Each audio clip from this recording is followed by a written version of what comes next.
요한복음 12장.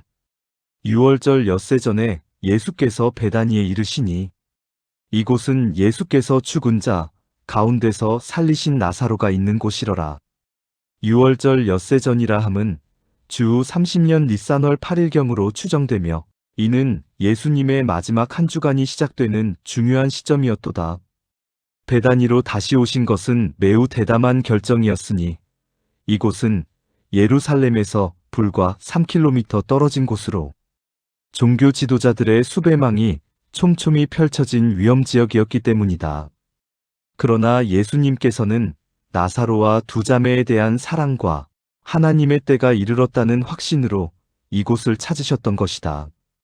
요한이 특별히 죽은 자 가운데서 살리신 나사로라고 언급한 것은 이 기적이 얼마나 놀라운 것이었으며 사람들의 관심이 집중되고 있었는지를 보여주기 위함이었도다. 거기서 예수를 위하여 잔치할 새 마르다는 이를 보고 나사로는 예수와 함께 앉은 자 중에 있더라. 이 잔치는 나사로의 부활을 기념하고 예수님께 감사를 표현하는 의미가 있었을 것이다. 마르다가 이를 본다는 것은 누가복음 10장에서처럼 여전히 섬기는 일에 열심인 그녀의 성격을 보여주는 것이었다. 나사로가 예수님과 함께 식탁에 앉아 있다는 것은 그가 완전히 정상적인 삶을 회복했음을 보여주는 것이었으니 단순히 소생한 것이 아니라 온전한 건강을 되찾았다는 의미였다. 이 장면 자체가 부활의 기적에 대한 살아있는 증거였던 것이다. 마리아는 지극히 비싼 향유 곧 순전한 나드 한 근을 가져다가 예수의 발에 붓고 자기 머리털로 그의 발을 닦으니 향유 냄새가 온 집에 가득하더라. 마리아의 이 행위는 극도의 사랑과 헌신을 보여주는 감동적인 장면이었도다. 순전한 나드 향유 한 근은 당시로서는 엄청난 고가품이었으니 일반 노동자의 1년 품삯에 해당하는 300데나리온 정도의 가치가 있었다. 이는 아마도 마리아의 전 재산이거나 결혼 지참금으로 준비해둔 것이었을 가능성이 높다. 예수님의 발에 부었다는 것은 극도의 겸손을 나타내는 것이었고 자신의 머리털로 닦았다는 것은 유대 여성으로서는 매우 파격적인 행위였다. 당시 여성들은 공개적인 장소에서 머리털을 풀어 헤치지 않았기 때문이다. 향유 냄새가 온 집에 가득했다는 것은 이 사건이 모든 사람에게 강렬한 인상을 남겼다는 것을 상징적으로 보여주는 것이었도다. 제자 중 하나로서 예수를 잡아줄 가룟 유다가 이르되 이 향유를 어찌하여 300데나리온에 팔아 가난한 자들에게 주지 아니하였느냐 하니 가룟 유다의 반응은 표면적으로는 사회적 정의에 대한 관심으로 보였지만 실제로는 탐욕에서 비롯된 것이었도다. 300데나리온이라는 구체적인 금액을 언급한 것은 그가 향유의 가치를 정확히 파악하고 있었음을 보여준다. 가난한 자들에게 주지 아니하였느냐는 말은 당시 유대교의 자선 사상을 반영하는 것이었지만 유다의 경우에는 진정한 자비심이 아니라 위선적인 변명이었던 것이다. 이렇게 말함은 가난한 자들을 생각함이 아니요. 그는 도둑이라 돈괴를 막고 거기 넣는 것을 훔쳐가미러라. 요한이 유다의 진정한 동기를 폭로했도다. 유다가 제자들의 돈괴를 관리하는 회계 담당이었는데 그 돈을 빼돌려 사용하고 있었다는 것이다. 이는 유다의 배신이 갑작스러운 것이 아니라 오랫동안 계속된 부정직함의 결과였음을 보여주는 것이었다. 작은 것에 불의한 자는 큰 것에도 불의하다는 말씀이 그대로 적용되는 사례였으니 돈에 대한 탐욕이 결국 예수님을 배신하는 결과로 이어진 것이었도다. 예수께서 이르시되 그를 가만두어 나의 장래할 날을 위하여 그것을 간직하게 하라. 가난한 자들은 항상 너희와 함께 있거니와 나는 항상 있지 아니하리라 하시니라. 예수님께서 마리아를 변호하시며 그녀의 행위에 깊은 의미를 부여해 주셨도다. 나의 장래할 날을 위하여라는 말씀은 자신의 죽음이 임박했음을 암시하는 것이었고 마리아의 향유 부음이 미리 행하는 장래의식의 의미가 있다고 해석해 주신 것이었다. 가난한 자들은 항상 함께 있다는 말씀은 가난한 자들을 소홀히 여기라는 뜻이 아니라 예수님과 함께 할 수 있는 기회는 제한되어 있으니 그 기회를 소중히 여기라는 의미였다. 이는 신명기 15장 11절의 말씀을 인용한 것이기도 하였다. 유대인의 큰 무리가 예수께서 여기 계신 줄을 알고 오니 이는 예수만 보려 함이 아니요 죽은 자 가운데서 살리신 나사로도 보려 함이러라. 나사로의 부활 소식이 널리 퍼지면서 많은 사람들이 호기심으로 베다니에 몰려들었도다. 그들은 예수님뿐만 아니라 부활한 나사로도 직접 보려고 했으니 이는 인간의 자연스러운 호기심이었다. 죽은 자가 살아난다는 것은 당시로서는 상상할 수 없는 일이었기에 나사로는 살아있는 기적의 증거가 되었던 것이다. 대제사장들이 나사로까지 죽이려고 모이하니 나사로 때문에 많은 유대인이 가서 예수를 믿음이러라. 종교 지도자들의 악한 계획이 더욱 극단적으로 발전했도다. 이제는 예수님뿐만 아니라 부활의 증거인 나사로까지 제거하려 했으니 이는 그들의 악함이 어느 정도에 이르렀는지를 보여주는 것이었다. 나사로는 아무런 잘못이 없었지만 그의 존재 자체가 예수님의 신적 능력을 증명하는 살아있는 증거였기 때문에 그들에게는 위험한 존재였던 것이다. 이는 진리를 감추기 위해서는 어떤 악행도 서슴지 않는 종교적 위선의 극치를 보여주는 것이었도다.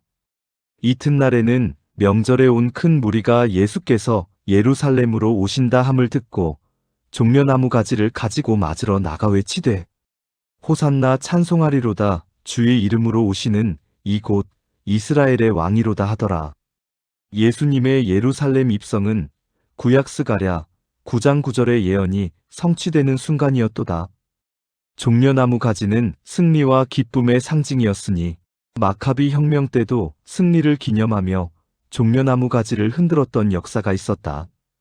호산나는 히브리어로 지금 구원하소서라는 뜻이었는데 후에는 찬양의 감탄사로 사용되었다.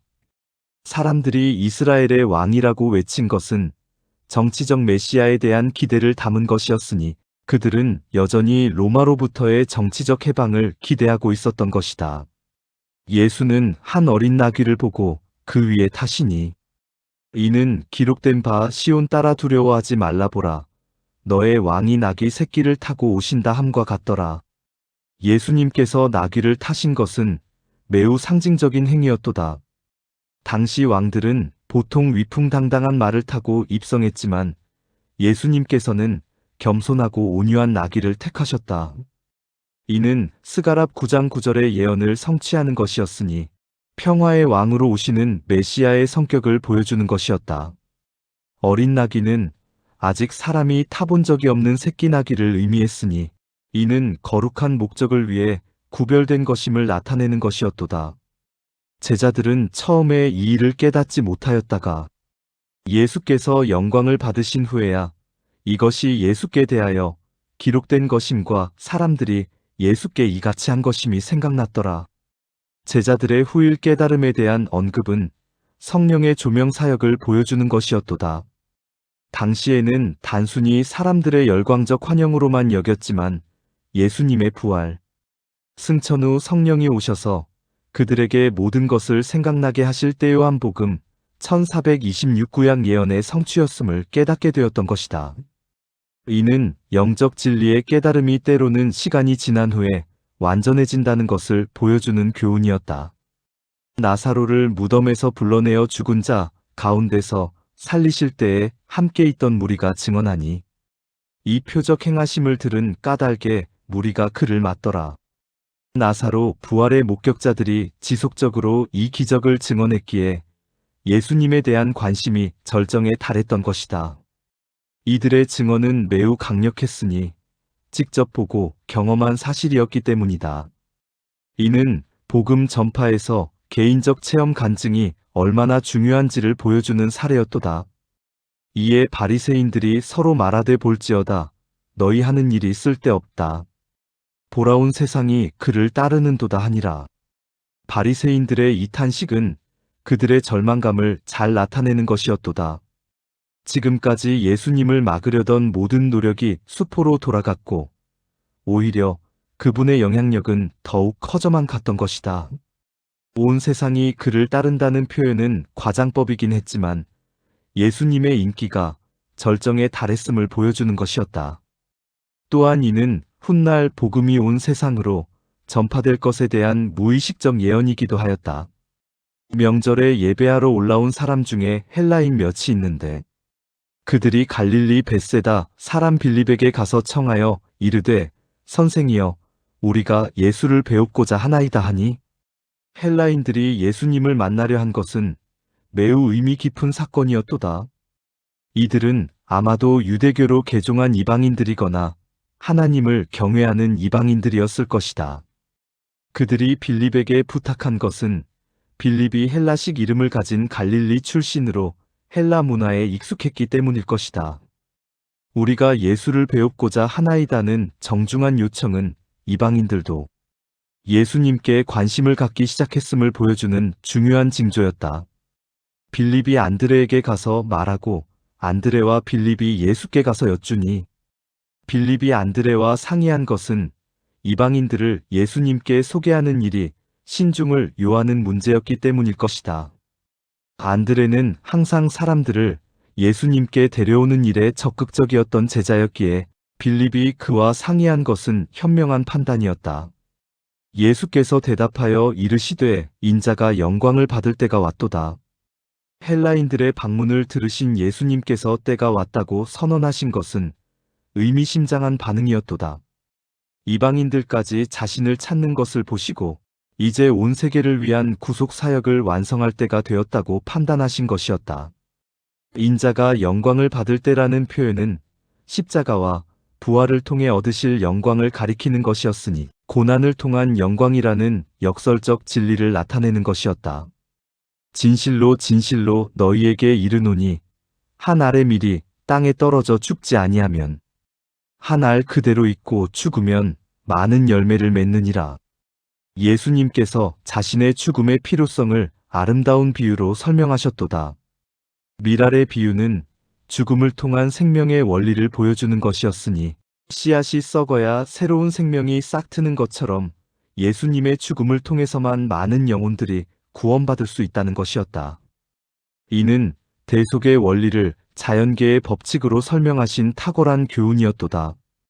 자기의 생명을 사랑하는 자는 잃어버릴 것이요. 이 세상에서 자기의 생명을 미워하는 자는 영생하도록 보전하리라.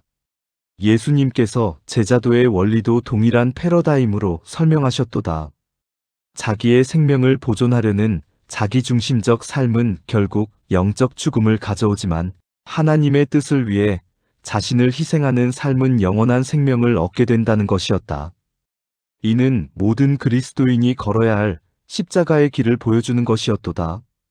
사람이 나를 섬기려면 나를 따르라. 나 있는 곳에 나를 섬기는 자도 있으리라.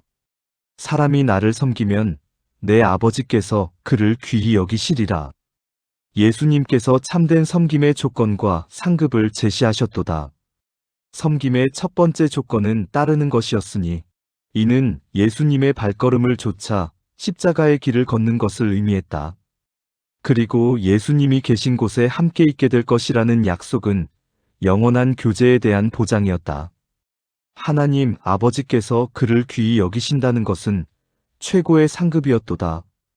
지금 내 마음이 괴로우니 무슨 말을 하리요. 아버지여 나를 구원하여 이때를 면하게 하여 주옵소서. 그러나 내가 이를 위하여 이때에 왔나이다. 예수님께서 십자가를 앞두고 느끼신 인간적 고뇌가 솔직하게 드러난 부분이었도다. 마음이 괴로운 이는 헬라어로 타라소인데 극도의 정신적 고통과 동요를 나타내는 말이었다. 이는 겟세마네 동산에서의 기도와 유사한 심정이었으니 십자가의 고난이 얼마나 끔찍한 것인지를 보여주는 것이었다.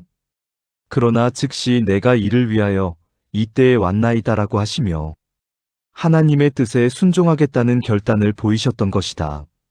아버지여 아버지의 이름을 영광스럽게 하옵소서 하시니 이에 하늘에서 소리가 나서 이르되 내가 이미 영광스럽게 하였고 또다시 영광스럽게 하리라 하시니 예수님의 최종적인 기도는 자신의 고통보다 하나님의 영광을 구하는 것이었도다.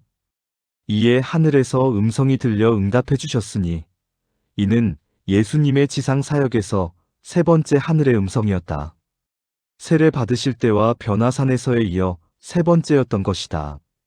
이미 영광스럽게 하였고는 예수님의 성육신과 지상 사역을 통해 나타난 영광을 의미했고 또다시 영광스럽게 하리라는 십자가와 부활을 통해 나타날 영광을 예고하는 것이었다. 곁에 서서 들은 무리는 우레가 울었다고도 하며 어떤 이들은 천사가 그에게 말하였다고도 하더라. 하늘의 음성에 대한 사람들의 반응이 각각 달랐던 것은 그들의 영적 상태를 반영하는 것이었도다. 어떤 이들은 단순한 자연현상인 우레로 들었고 어떤 이들은 천사의 음성으로 이해했지만 예수님과 같이 분명히 하나님의 음성으로 알아들은 사람은 많지 않았던 것 같다. 이는 같은 계시라도 각자의 영적 수용 능력에 따라 다르게 받아들여진다는 것을 보여주는 교훈이었도다. 예수께서 대답하여 이르시되 이 소리가 난 것은 나를 위한 것이 아니요 너희를 위한 것이니라. 이제 이 세상에 대한 심판이 이르렀으니 이 세상의 임금이 쫓겨나리라. 예수님께서 하늘의 음성이 자신을 위한 것이 아니라 사람들을 위한 것이라고 설명하셨도다. 예수님께서는 하나님과의 완전한 교통 가운데 계셨기에 별도의 확신이 필요하지 않으셨지만 사람들은 이런 초자연적 확증이 필요했던 것이다. 이 세상에 대한 심판과 이 세상 임금이 쫓겨날 것은 십자가 사역을 통해 이루어질 영적 승리를 예고하는 것이었다. 사탄의 권세가 무너지고 하나님의 나라가 세워질 것을 선언하신 것이었도다. 내가 땅에서 들리면 모든 사람을 내게로 이끌겠노라 하시니 이렇게 말씀하심은 자기가 어떠한 죽음으로 죽을 것을 보이심이러라. 예수님께서 땅에서 들린다는 표현으로 십자가 죽음을 암시하셨도다. 십자가형은 로마의 처형 방법으로 죄수를 나무에 달아 죽이는 것이었다. 그런데 이 수치스러운 죽음이 오히려 모든 사람을 이끄는 구원의 방법이 될 것이라고 하셨으니 이는 십자가의 역설적 능력을 보여주는 말씀이었다. 모든 사람은 유대인뿐만 아니라 이방인들까지 포함하는 것이었으니 방금 전 헬라인들이 찾아온 것과 연결되는 말씀이었도다. 이에 무리가 대답하되 우리는 율법에서 그리스도가 영원히 계신다 함을 들었거늘 너는 어찌하여 인자가 들려야 하겠다 하느냐? 이 인자는 누구냐? 사람들이 예수님의 죽음 예고를 이해하지 못하고 혼란스러워했도다. 그들이 알고 있던 메시아 상은 다윗과 같은 영원한 왕국을 세울 정치적 지도자였기에 죽음을 말씀하시는 예수님을 이해할 수 없었던 것이다. 구약의 그리스도가 영원히 계신다는 직접적인 표현은 없지만 시편 89편, 110편 등에서 메시아의 영원한 통치에 대한 예언들이 있었기에 이런 이해를 갖고 있었던 것이다. 예수께서 이르시되 아직 잠시 동안 빛이 너희 중에 있으니 빛이 있을 동안에 다녀 어둠에 붙잡히지 않게 하라. 어둠에 다니는 자는 그 가는 곳을 알지 못하느니라. 너희에게 아직 빛이 있을 동안에 빛을 믿으라. 그리하면 빛의 아들이 되리라. 예수께서 이 말씀을 하시고 그들을 떠나가서 숨으시니라. 예수님께서 자신과 함께 할 수 있는 기회가 얼마 남지 않았다는 긴박감을 전하셨도다. 잠시 동안이라는 표현은 십자가까지 남은 며칠을 의미하는 것이었다. 빛과 어둠의 대조를 통해 구원의 기회가 영원하지 않다는 엄중한 경고를 주셨으니 지금이 결단해야 할 때라는 것이었다. 빛의 아들이 되리라는 약속은 예수님을 믿는 자들이 얻게 될 새로운 정체성을 나타내는 것이었다. 그리고 이 말씀을 마지막으로 예수님께서 숨으시니라고 한 것은 공적 사역의 종류를 의미하는 것이었도다. 이렇게 많은 표적을 그들 앞에서 행하셨으나 그를 믿지 아니하니 이는 선지자 이사야의 말씀을 이루려 하심이라. 이르되 주여 우리에게서 들은 바를 누가 믿었으며 주의 팔이 누구에게 나타났나이까 하였음이라. 요한이 사람들의 불신에 대해 구약의 예언으로 설명했도다. 예수님께서 그토록 많은 기적과 표적을 행하셨음에도 불구하고 믿지 않는 것은 이사야 53장 1절의 예언이 성취되는 것이었다. 이는 하나님의 예지하심과 동시에 인간의 강팍함을 보여주는 것이었으니 아무리 명백한 증거가 있어도 마음이 닫힌 자는 믿지 않는다는 슬픈 현실이었도다. 그들이 믿을 수 없었던 것은 이사야가 또 이르되 그들의 눈을 멀게 하시고 그들의 마음을 완고하게 하셨으니 이는 그들로 하여금 눈으로 보지 못하고 마음으로 깨닫지 못하고 돌이켜 내게 고침을 받지 못하게 하려 함이라 하였음이라. 요한이 이사야 6장 9-10절을 인용하며 그들의 불신에 대한 더 깊은 설명을 제공했도다. 이는 하나님의 주권과 인간의 책임 사이의 신비로운 관계를 다루는 어려운 본문이었다. 그들이 계속해서 진리를 거부한 결과로 하나님께서 그들의 마음을 더욱 완고하게 하셨다는 것이니 이는 심판적 완악화를 의미하는 것이었도다. 이사야가 이렇게 말한 것은 주의 영광을 보고 주를 가리켜 말한 것이라. 요한이 이사야 6장의 환상을 예수님과 연결시킨 놀라운 해석이었도다. 이사야가 성전에서 본 여호와의 영광이 바로 예수님의 영광이었다는 것이니 이는 예수님의 신성에 대한 강력한 증거였다. 구약의 여호와와 신약의 예수님이 동일한 분이라는 삼위일체 교리의 근거가 되는 중요한 말씀이었도다. 그러나 관리 중에도 그를 믿는 자가 많되 바리새인들 때문에 드러나게 말하지 못하니 이는 출교당할까 두려워함이라. 종교 지도자들 중에도 은밀히 예수님을 믿는 사람들이 있었다는 것은 진리의 힘을 보여주는 것이었도다. 니고데모나 아리마대 요셉과 같은 사람들이 그 예였을 것이다. 그러나 그들이 공개적으로 신앙을 고백하지 못한 것은 사회적 지위와 기득권을 잃을 것을 두려워했기 때문이었다. 이는 신앙과 세상의 명예 사이에서 갈등하는 모든 시대 사람들의 모습을 대표하는 것이었도다. 그들은 사람의 영광을 하나님의 영광보다 더 사랑하였더라. 요한이 그들의 침묵하는 믿음에 대해 내린 준엄한 평가였도다. 믿음이 있어도 고백하지 않는 것은 결국 사람의 인정과 칭찬을 하나님의 영광보다 더 중요하게 여기는 것이라고 지적했던 것이다. 이는 모든 신자들이 경계해야 할 신앙의 함정이었으니 참된 믿음은 반드시 고백으로 이어져야 한다는 교훈이었도다. 예수께서 외쳐 이르시되 나를 믿는 자는 나를 믿는 것이 아니요 나를 보내신 이를 믿는 것이며 나를 보는 자는 나를 보내신 이를 보는 것이니라. 예수님께서 자신의 공적 사역을 마무리하시며 마지막 선포를 하셨도다. 자신을 믿는 것과 하나님을 믿는 것이 분리될 수 없는 하나라는 것을 강조하셨으니 이는 예수님의 신성과 하나님과의 완전한 일치를 나타내는 말씀이었다. 예수님을 통하지 않고는 하나님을 알 수 없고 예수님을 거부하는 것은 곧 하나님을 거부하는 것이라는 배타적 진리를 선언하신 것이었도다. 나는 빛으로 세상에 왔나니 물은 나를 믿는 자로 어둠에 거하지 않게 하려 함이로라. 사람이 내 말을 듣고 지키지 아니할지라도 내가 그를 심판하지 아니하노니 내가 온 것은 세상을 심판하려 함이 아니요 세상을 구원하려 함이라. 예수님께서 자신의 사역 목적을 분명히 하셨도다.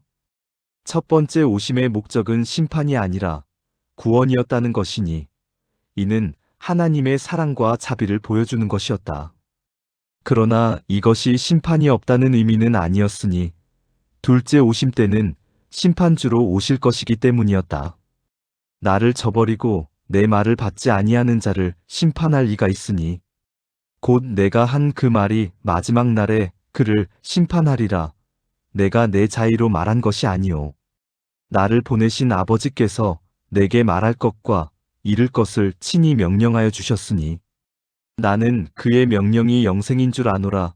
그러므로 나의 이르는 것은 아버지께서 내게 말씀하신 그대로 이르노라 하시니라. 예수님의 마지막 공적 선언이 끝났도다. 현재는 구원의 때이지만 마지막 날에는 예수님의 말씀 자체가 심판의 기준이 될 것이라고 경고하셨다. 그리고 자신의 모든 말씀이 사적인 견해가 아니라 하나님 아버지의 직접적인 명령과 계시라는 것을 마지막으로 강조하셨던 것이다. 그의 명령이 영생이라는 말씀은 하나님의 말씀에 순종하는 것이 곧 영생의 길이라는 의미였도다.